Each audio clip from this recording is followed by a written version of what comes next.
This is an Eye on Annapolis bonus podcast. Well, this time last year, we were up in Crofton at Firm Brewery with Ron Paramel and John Way talking about the Annapolis Baygrass Music Festival. And today we get the third part of that trifecta. Correct. We're down here in Annapolis with Ron Katz, who is the third partner, I guess, in bringing this fantastic festival. Well, thank you.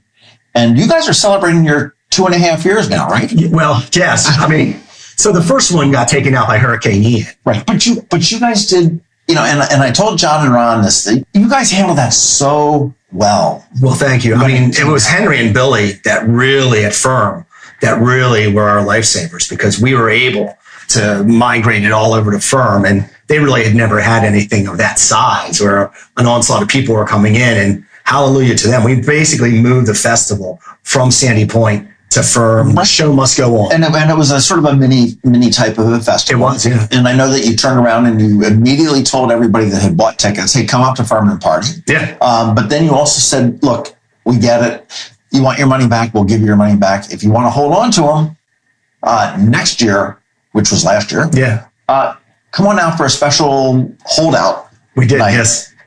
And I mean, people were just talking about it, that it's like, wow, a first year festival, you would think that you might just like tuck your tail in between your legs and go running away. But the way you handled that, the way people loved it up at Firm, and certainly how it kicked off last year. That Friday night was fantastic. Phenomenal. And I mean, kudos to Ron Paramel for, having the fortitude to basically say, you know what, that was a one-off with that hurricane. Let's come back and do it stronger. And kudos to John for basically taking care of the logistics of making the party happen, the festival happen after the hurricane. And then I took care of the Friday night for just the people that were the carryovers and the holdovers. And thank you to them for doing that. And we had a fantastic Friday night with live music, and we had some of the Bluegrass. Yeah, it was great. Yeah. Awesome. Yeah. Well, how did you get involved? How did this whole trio of partners come involved to start the Annapolis Baygrass Festival? Ron and I knew each other for many, many years, and we had been involved on a board of directors in the past. I met Ron, and he had a vision about wanting to do a beer garden in Annapolis. And basically, it was a beer garden that would raise money also, or donate a portion of the proceeds to the Bay Restoration.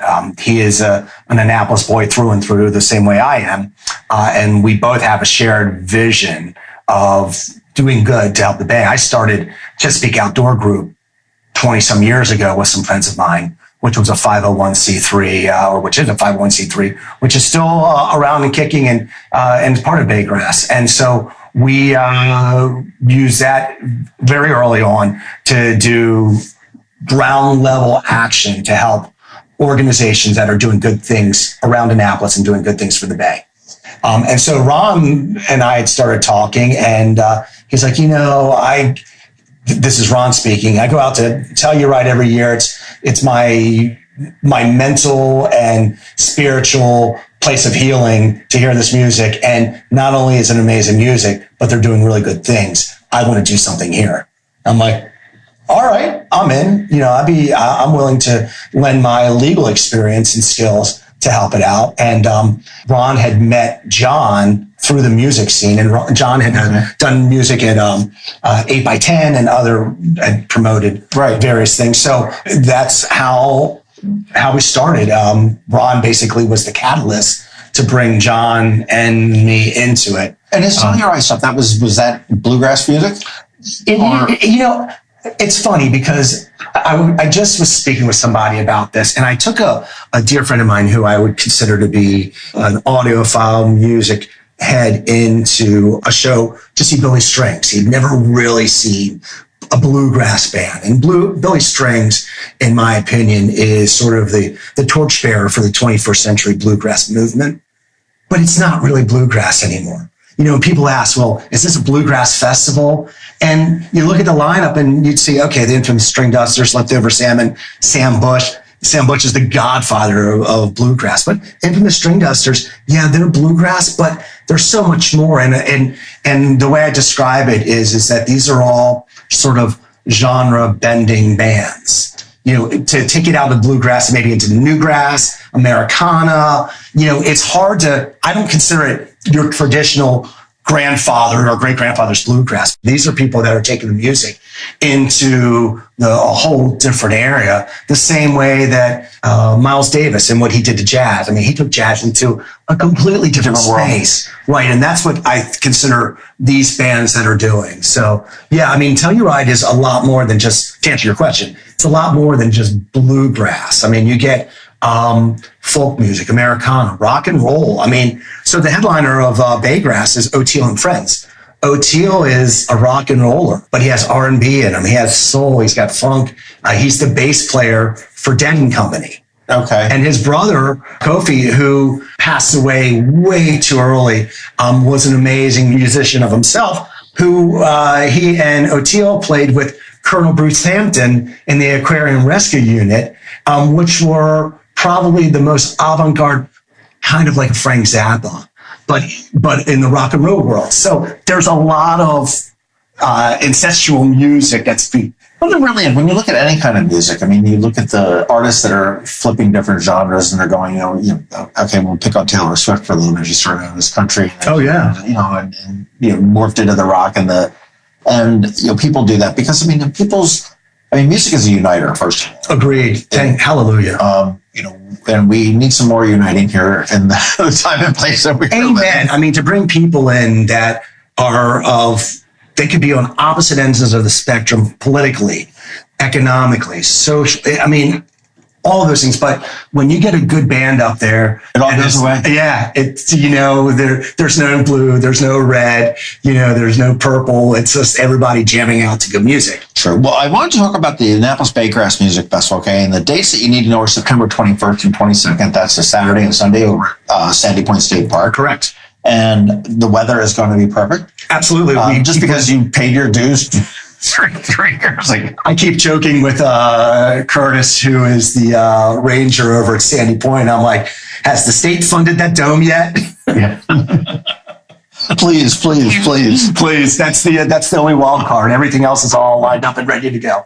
But tickets are available, baygrassfestival.com, which I do notice that sort of leaves it open to have maybe some other town Baygrass Festival, music festival someplace. We are actually contemplating the Baygrass Lighthouse Sessions. That's for another time, though. We'll talk about that when we get that's off the ground. Let's call that a tease. Uh-huh. Well, tickets, again, are available right now. You do have a VIP ticket. Are they sold out or are they still? Not yet, but we are getting close. So the basic ticket, you can buy a single-day ticket or you can buy a double-day ticket. Correct.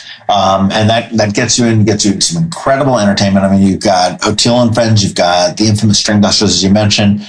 And one thing that you guys do, and I've never seen done before, except at maybe it is done in other venues, but you've got these, I'll call them roving artists. Correct. And the artists at large. Artists at large. Yes. Where, a brilliant musician is just sort of roaming around going, shit, I'll go up here and play. Absolutely. Just walks up on the stage. Well, and the best part is this year we have 3. I mean, so we've got Jennifer Hartswick and Natalie Cressman. These 2 are horn players that play with Trey Anastasia from Fish. I mean, top level stuff. And then Ron Holloway, who is local favorite. Oh my gosh, he's unbelievable. He is unbelievable. And you would never know by looking at him how much musical power is in him because he's just such a sweet person. He's unassuming, laid back, and all of a sudden he gets up there like, oh, where did that come from? Well, I remember last year it was funny. I don't remember who your roving artist was or your artist at large was, but I know Lindsay Lou. Okay, yeah, and it was funny though to see some of the bands. It was almost as if they didn't know whether she was coming. All of a sudden, it's like they're ba ba ba, and all of a sudden there's a different noise. It's like, oh, here she is. Let's go. Well, she certainly brought her energy into it last year, didn't she? My goodness. And so what will end up happening is not only will we have the live music, but we're also going to have workshops. We have workshops on environmental concerns, what we can do to save the bay and preserve it and restore it. And we also have mental health workshops And we also have artist workshops with various musicians that are going to come and speak about various topics. So in addition to the live music and our artists at large that are going to be coming up and jamming out with the various bands, we're also going to have those workshops. So it's going to be, it's a really cool festival in that standpoint that not only can you come and jam out the music, but you can also learn as well if you want. That's true. Of course, all the standard stuff on the festival. I mean, you've got the food trucks, you've got the, everything else that typically goes with the festival. We've got the oyster bar, we have a beer garden, we have games that'll be out there, cornhole and beach games. I know Peak Social's out there. They are, yes. We have Peak Social out there. Yeah, Peak is fantastic. Are you guys bringing the beach, the view, and the Bay Bridge again this year? Oh, yeah. So you've got that arranged. That's all going to be in place? So we're going to do the same thing like we did last year. We'll have the two stages side by side. And so one band starts, the other band's getting set up. When that band's done, the stage 2 kicks in. So they get a little short gap in between, but the music continues all day long. And good Lord willing, and the creek don't rise, we'll have another beautiful weekend of looking at the bay and looking at the bridge and the sunset and the moonrise. Funny story for you. We had a band, Arkansas, last year, and they are from Arkansas. And Arkansas apparently is the land of big lakes. So the lead guitarist comes out and he's like, I grew up on a lake. And this was after he'd done a set.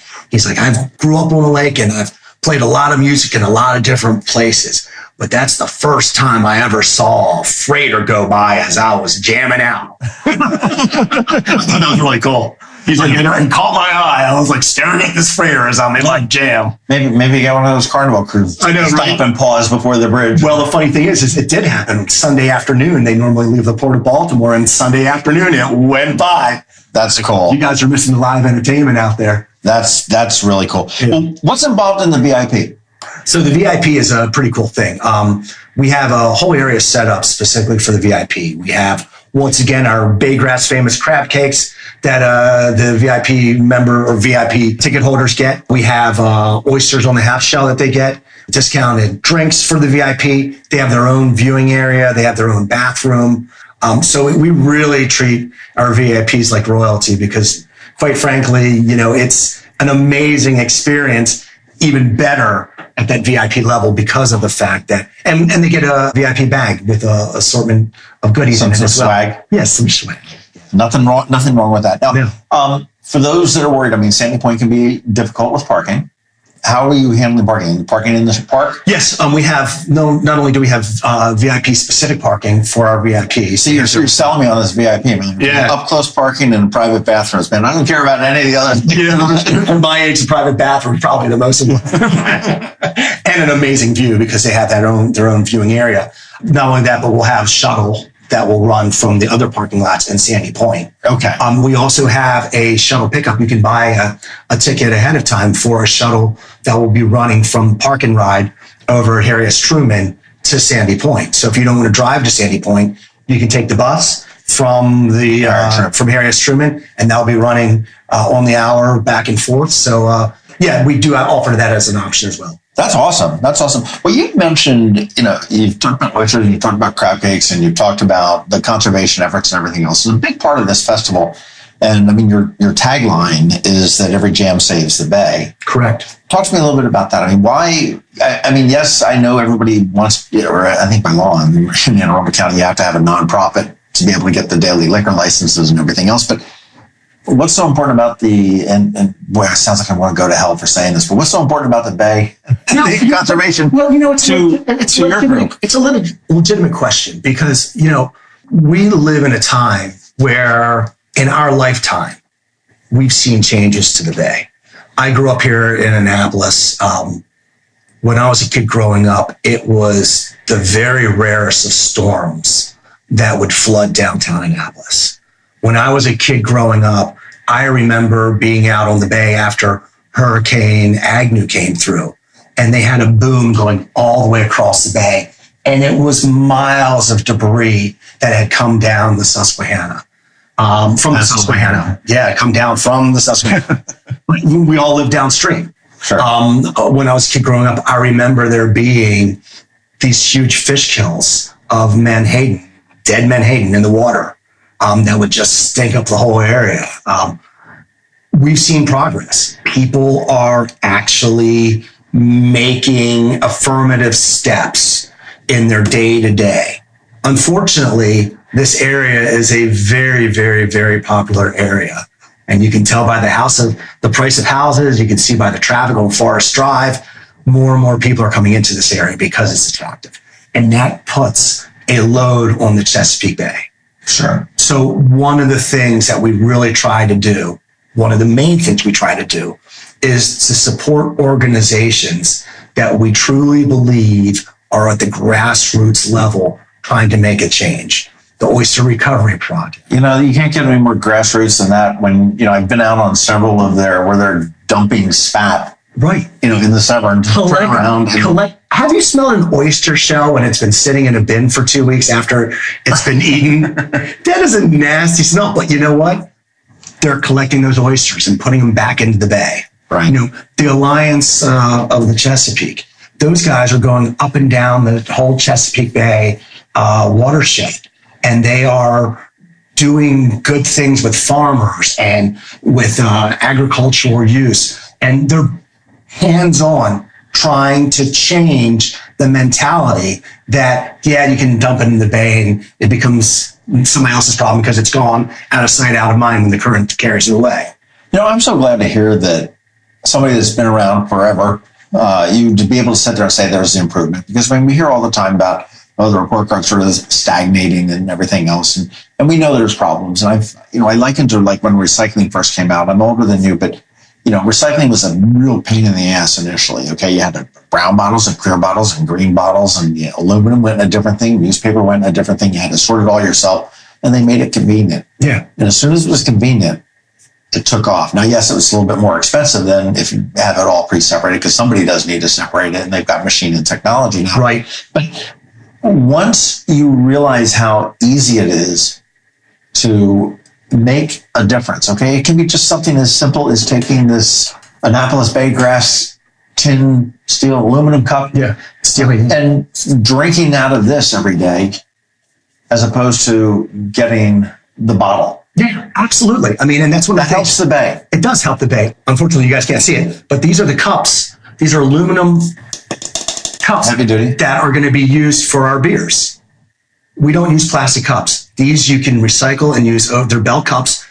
It's a pretty cool solid cup that you can reuse over and over again. So when you change the mindset that there are alternatives to plastic, because that to me is a near and dear thing in my heart. My son is doing his freshman year at University of South Carolina, and he did the IB program at Annapolis High. Go Panthers. For his project, he and I went over to Gibson Island, and we went out on the beach. They let you on there?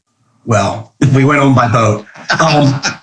And we did a survey of the amount of plastic that had washed up on the tip of Gibson Island. It's a beach there. We thought it would be a very good beach because of the fact that you get the bay, you get the Magothy River, a good place to survey the plastic. And you've got the boat traffic that's coming in that's washing it up shore. John, the amount of plastic that was on that beach, and we did a 10 by 10 square. It was enough to halfway fill up one of the large green hefty bags. Oh, gosh. It was insane. And what was interesting, what I thought was the most interesting thing, and I didn't even know about this until he had decided to take this on, was that as that plastic sits out in the UV, it becomes friable, becomes brittle.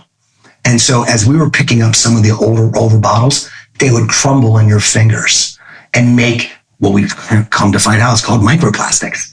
And so as these would go on and they're being affected by the environment, by the sun, by the elements, the plastic's breaking down. And where does it go? Back into the bay. The waves come in, right, take it into the sand and take it right back out. And so, then I started learning about, microplastics and what's going on in there. And so we do not allow plastic water bottles. You can bring your own bottle in as long as it's not plastic. We are not serving with any type of plastic forks. Everything is compostable. Everything is recyclable or it's trash. But we are trying to minimize as much as possible our environmental footprint. And Sandy Point State Park in the state of Maryland were very, very, very, very, very happy with what we did, to the point where they basically told us, you guys have set the gold standard for what a festival should look like in terms of sustainability.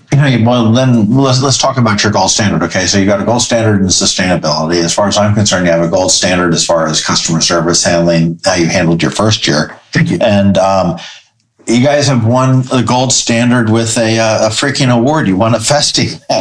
As a first, I'll say last year was your first year festival. It was our true first.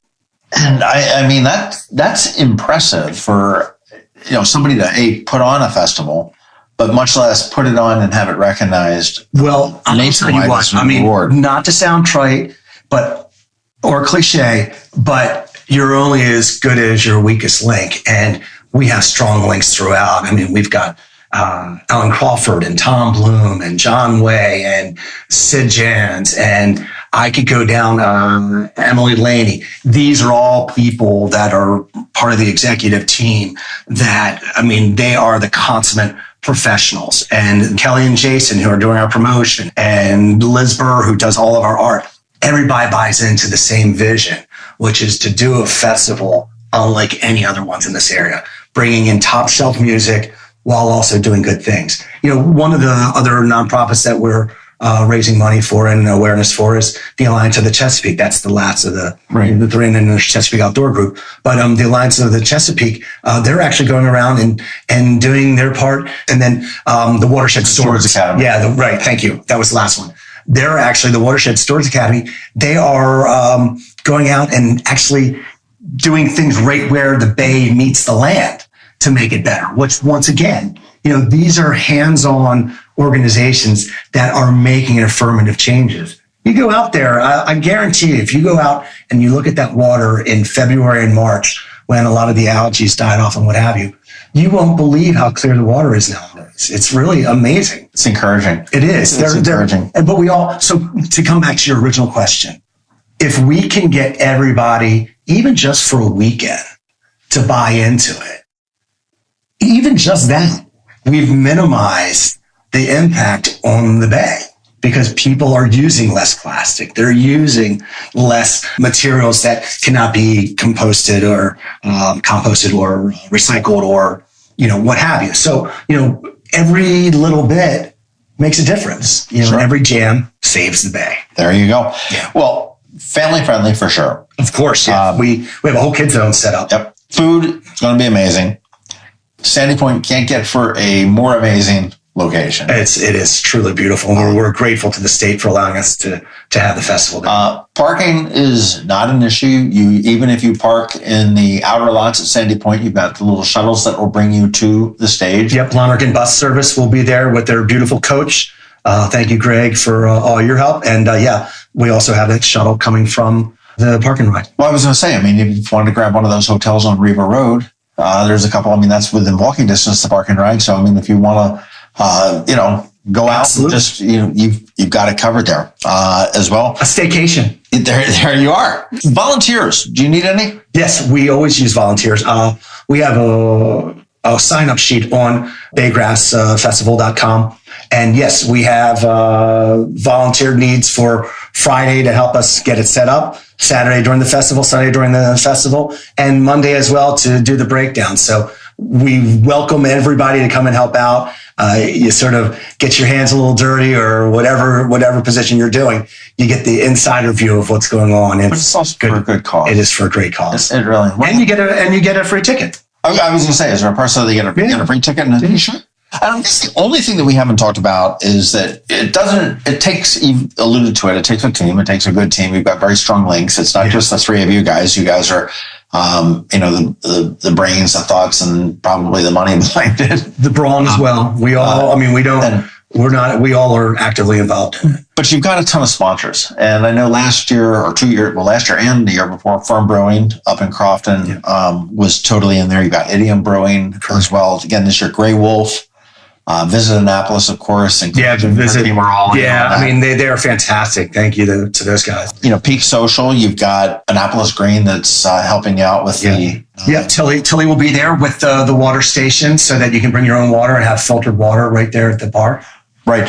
I mean, so these sponsors are just integral to getting the festival working. I mean, who else are your... We have Savile Foods up in Baltimore, who are an amazing food distributor. We have Anderson Windows. They will have a booth set up there as well. The Patterson Law Firm, they're helping us. Joel Katz Law Firm's helping us. We have, you mentioned Firm. We've got Tito's that's going to be there with their Tito's station as well. So yeah, we have, it's amazing how many companies have bought into what was at first, I don't want to use the word pipe dream, but a lot of people doubted that we could do this. Well, I will say that when I first heard about it, I'm like, and again, I was on the whole banjo Appalachian, and that's what it is. But I mean, it really isn't. And you mentioned that though, really, that it's bending the genres. It's not. And not only that, but it's a safe environment, a family-friendly environment. It's an environment where if you don't want to listen to music, there's lots of other, you could just go down to the beach and go hang out. Sure, the music could be background music. It can, right. So, I mean, and the games are there as well. I mean, it was so great seeing kids throwing the cornhole bags and having a family day. It was really amazing. And we've got people coming from all over the mid-Atlantic. I mean, we've got people as far away as New York. We've got somebody flying in from California who told us they're coming. So we have people that come all over because the lineup that we have is really amazing, even though you might not know those bands. It's funny that you say that because, I mean, you look at some of the really super successful festivals that have come into town, and they're not doing anymore, but Silipano that Rams Head did. I mean, they brought some, top-notch talent in here. The county fairgrounds has brought in some major country stores, and we're not a big country, market. But when they do come in, it's an oddity that you're able to see that level of talent. You look at, and I think, we look at the Song Festival or the Songwriters Festival is coming into town, and you're looking at the Film Festival. You've got those different things that are different. And you guys present an opportunity to have something different and a different experience, okay? There's not another Baygrass Musical Festival. Yeah, well, and I'll say this. There are huge festivals that are out there. You've got your Bonnaroo's and your Ocean's Callings, and you've got your Telluride. We are bringing a taste of those large festivals in a small package to Annapolis in terms of the talent that we're bringing into this area. The infamous String Dusters are Grammy Award winners. The Dirty Grass Players have been traveling all over the world, and they did a European tour. Sierra Hall is, she's just amazing. And Brown Eyed Women is an all women's band. Geraldine, our local musicians, and Sarah and John and Tommy. Tommy plays in Country Current, which is the Navy country bluegrass band. So we have a range of talents from at the local level all the way up to Grammy Award winners that are coming here to play. And so not only is it an amazing musical lineup, but it's in our own backyard. You're not having to go to DC or go to Atlanta or Nashville or New York. I mean, it's right here, right now. What's the Bay Bridge? With the Bay Bridge and crab cakes and oysters. And crab cakes and oysters. What can go wrong? Amazingly local brews. I mean, we've got Firm, we've got Idiom, we've got Tito's, well, not local, but just some fantastic adult beverages, but also a whole area set up for kids as well. Absolutely. September 21st and 22nd are the dates that everybody wants to know. Baygrassfestival.com. That would be the place you want to go to get your VIP tickets, which sounds like a sweet experience. It will be. You can get your individual tickets just for 1 day or 2 days. Maybe you want to dip your toe into the pool and go on Saturday and not Sunday. Maybe you want to do it Sunday, not Saturday. Maybe you want to just dive into the deep end and go for both of them. That'll take care of it. Again, at baygrassfestival.com. And I'm looking forward to the second and a half iteration of this. Well, we look forward to having you, and thank you as always. That's what you should do. You should put that at the second and a half. Right, 2.5. The 2.5. Right. This is our 2.5 anniversary. But we'll make sure that we put a Spotify playlist of your artist on this as it goes out. And do you have any dates for next year? Are you doing it next year? We are trying to figure it out right now. Yeah, I mean, the fact of the matter is that there's a lot that goes on in Annapolis in September, which I think it's the most beautiful month of the year in Annapolis. So we're trying to lock down what the weekend's going to be. Yeah, what it is. Weather-wise, it probably is one of the better months. I mean, except for when those hurricanes, those random hurricanes, which has happened there. And I guess personally, before we roll out of here, Ron, is besides September 23rd or 24th, what are you most looking forward to during this festival? You know, what I take the most pleasure out of is two things. Number one is just looking out and seeing all these people that are here enjoying the music. Personally, I love it when we get the mashups of different bands playing together. That is something you're only going to hear at Baygrass. You know, when you have Jennifer and Natalie and Ron Holloway coming up there and jamming out with O'Teal and friends. It's never going to happen again. It's never going to happen again. And that's not BS. No, that's the truth. You know, when you get Daniel Donato, who, if you don't know Daniel Donato, you need to check this guy out. When he's jamming out with, let's say, Chris Jacobs, who is a local legend in this area. When you hear those two playing together, you're just going to see something that you're not going to see again. It's watching the Potters make the clay into something amazing. These are the musicians making the music into something amazing. Well, if you're in for a one-of-a-kind experience, the Annapolis Baygrass Music Festival, again, September 21st and 22nd, baygrassfestival.com. Get your tickets now, and then get your Baygrass on at the end of September. It's going to be a lot of fun. Heck yeah. We look forward to seeing everyone. This has been a bonus podcast from Eye on Annapolis. Please visit us at eyeonannapolis.net. Follow us on Facebook at All Annapolis and on Twitter at Eye on Annapolis. And if you haven't subscribed to the Daily News Brief podcast, go for it. And all of your local news will be delivered to your phone, tablet, or smart device by 6 a.m. every Monday through Friday.